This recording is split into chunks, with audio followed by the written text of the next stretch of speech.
Hello everyone, welcome to Parankusham food and blogs. చాలామందికి గుమ్మడికాయ వడియాలు తెలిసే ఉంటాయి. బట్ గుమ్మడి సగ్గుబియ్యం వడియాలు ఎప్పుడైనా ట్రై చేశారా?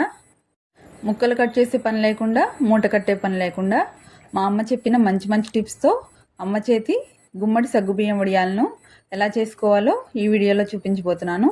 లేట్ చేయకుండా స్టార్ట్ చేసేద్దాం రండి. ముందుగా ఒక పెద్ద సైజు బూడిద గుమ్మడికాయని తీసుకోవాలి. అది తీసుకొని దానిపైన ఉన్న బూడిదనంతా క్లీన్ చేసుకొని వాష్ చేసుకొని కాయని పగలగొట్టేసుకొని చూపిస్తున్న విధంగా పెద్ద సైజు ముక్కలుగా కట్ చేసుకొని పక్కన పెట్టుకోవాలి.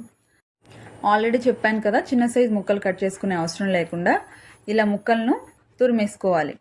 తురిమేసుకుంటే వాటర్ రావా, మూట కట్టే పని లేదు అని చెప్తున్నారు అని అనుకోవచ్చు. ఇలా తురిమితే వచ్చే వాటర్ని మూట కడితే వచ్చే వాటర్తో కంపేర్ చేసుకుంటే చాలా తక్కువనే చెప్పచ్చు. ఇలా తురిమేసుకున్న తర్వాత ఈ గుమ్మడికాయ తురుముని ఎండలో కాటన్ క్లాత్ వేసుకొని బయట పరుచుకొని డ్రై అవ్వనివ్వాలన్నమాట. అయితే పూర్తిగా డ్రై అవ్వకుండా కొంచెం డ్రై అయిపోయిన తర్వాత అందులో ఉప్పు పసుపు వేసుకొని కలుపుకొని మళ్ళీ ఎండలో ఎండపెట్టుకోవాలి. ముందే ఉప్పు పసుపు వేసుకుంటే ఏమవుతుందంటే వాటర్ ఇంకా ఎక్కువ రిలీజ్ అవుతాయి, విటమిన్స్ ఎక్కువగా లాస్ అయ్యే ఛాన్సెస్ ఉంటాయి. ఇంకొకటి ఏంటంటే ఈవినింగ్ లోపే ఇది డ్రై అయిపోదు. ఓవర్ నైట్ కూడాను ఫ్యాన్ కింద పెట్టుకొని ఈ గుమ్మడికాయ తురుముని బాగా డ్రై చేసుకోవాలి. 1 డే కంప్లీట్గా ఆరబెట్టుకున్న తర్వాత ఈ గుమ్మడికాయ తురుము ఇలా ఉంది. ఇప్పుడు మనము రేపు వడియాలు పెట్టుకుంటామనగా ముందు రోజు నైటే మినపప్పును కానీ మినపగుళ్ళని కానీ నానపెట్టుకోవాల్సి ఉంటుంది. మినపగుళ్ళైనా మినపప్పు అయినా పొట్టుతో ఉన్నాయి అయితేనే చాలా బాగా సూట్ అవుతాయి ఈ గుమ్మడి సగ్గుబియ్యం వడియాలకి. అలాగే సగ్గుబియ్యం కూడా ఓవర్ నైట్ సోక్ చేసుకోవాలి. ఇప్పుడు ఓవర్ నైట్ నానబెట్టుకున్న మినపగుళ్ళని నీట్గా క్లీన్ చేసుకొని వాష్ చేసేసుకొని గ్రైండ్ చేసుకున్న పిండిని మనం డ్రై చేసుకున్న గుమ్మడికాయ తురుములో వేసేసుకోవాలి. వేసేసుకొని పక్కన తీసుకొని పెట్టుకున్న తర్వాత అందులోకి పచ్చిమిర్చి పేస్ట్ వేసుకోవాలి.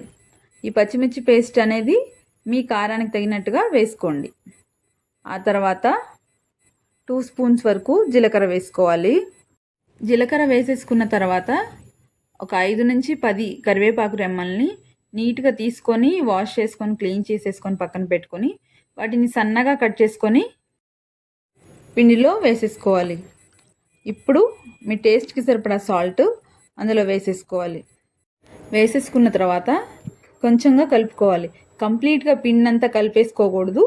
కొంచెం కలిపేసుకున్న తర్వాత మనం నానపెట్టుకున్న సగ్గుబియ్యం ఉన్నాయి కదా, ఆ సగ్గుబియ్యంని అందులో వేసుకోవాలి. వేసేసుకొని అప్పుడు కంప్లీట్గా పిండిని కలిపేసుకోవాలి. మీరు సరిగ్గా అబ్జర్వ్ చేస్తే కలిపేసిన తర్వాత కూడా ఈ సగ్గుబియ్యం అనేది చాలా క్లియర్గా కనబడతాయి పిండిలో. పిండంతా కలిపేసిన తర్వాత వడియాలు వేసుకోవడానికి వీలుగా కన్సిస్టెన్సీ ఉంది. మనం మినప్పిండిని వడియాలు వేసుకోవడానికి వీలుగా కాస్త గట్టిగా తీసుకోవాలి. అంటే మనం వడ వేసుకోవడానికి పిండి ఎలా అయితే తీసుకుంటామో అలా తీసుకోవాలి. లూజ్గా ఏమవుతుందంటే వడియాలు వేసుకోవడానికి సరిగ్గా రావు. ఇప్పుడు మనము ఒక శారీని వాటర్లో తడిపేసుకొని పరుచుకొని దానిపైన వడియాలు పెట్టుకోవాలి. శారీయే కాకపోయినా ఏదైనా కాటన్ క్లాత్ అయినా ఈ వడియాలు పట్టడానికి వీలుగా ఉండేలాగా తీసుకుంటే సరిపోతుంది. క్లాత్ మాత్రం తడిగా ఉండాలి. ఇప్పుడు మనం వడియాల్ని పెట్టుకోవాలి. వడియాలు చిట్టిగారెల సైజులో చేసుకొని మనం వడియాలను అందులో పెట్టుకోవాలి. ఇంకొక టిప్ ఏంటంటే ఈ గుమ్మడికాయ తురుము పైకి వచ్చేలాగా కాకుండా పిండి పైకి వచ్చేలాగా మనం వడియం పెట్టుకోవాల్సి ఉంటుంది. గుమ్మడికాయ తురుము పైకి వస్తే ఏమవుతుందంటే మనం వడియము ఆయిల్లో వేయగానే మాడిపోతుంది. అందుకని తురుము పైకి కనిపించేలా కాకుండా పిండి పైకి వచ్చేలాగా సరి చేసుకుని వేసుకుంటే వడియాలు మాడిపోకుండా ఉంటాయన్నమాట. చూశారు కదా, చేతిలోనే చిట్టుగారి సైజులో చేసుకొని వడియం పెట్టుకుంటే షేప్ బాగా వస్తుంది. మీరు కూడా చిట్టుగారిలాగా చేతిలోనే చేసేసుకొని షేప్ చేసేసుకొని వడియాలు వేసేసుకోండి. వడియాలన్నీ వేసేసిన తర్వాత ఇలా ఉన్నాయి వడియాలన్నీ.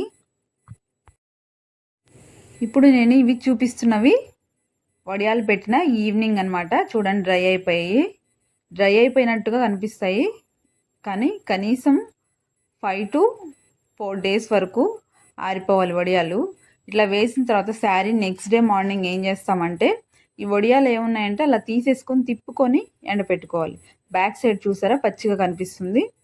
అలా పచ్చిగా లేకుండా తిప్పుకొని ఎండబెట్టుకున్న తర్వాత అప్పుడు తీసుకొని ఒక బేషన్లో కానీ లేదంటే మళ్ళీ ఒక క్లాత్ కొని వేసుకొని పరుచుకొని అప్పుడు ఎండబెట్టుకోవాలి. కంప్లీట్గా డ్రై అవ్వడానికి మినిమం 3 to 5 days పడుతుంది. చూసారు కదా, ఇవి మా అమ్మ పట్టిన గుమ్మడి సగ్గుబియ్యం వడియాలు.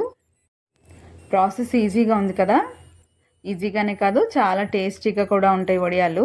ఆఫ్టర్ 5 days తర్వాత నేను ఫ్రై చేసిన వడియాలను అబ్జర్వ్ చేస్తే మీరు అందులో బబుల్స్ లాగా సగ్గుబియ్యం కనిపిస్తున్నాయి, అబ్జర్వ్ చేయొచ్చు. మీ టేస్ట్లో కూడా సగ్గుబియ్యము ఈ గుమ్మడికాయ ఫ్లేవర్స్ బాగా తెలుస్తాయి.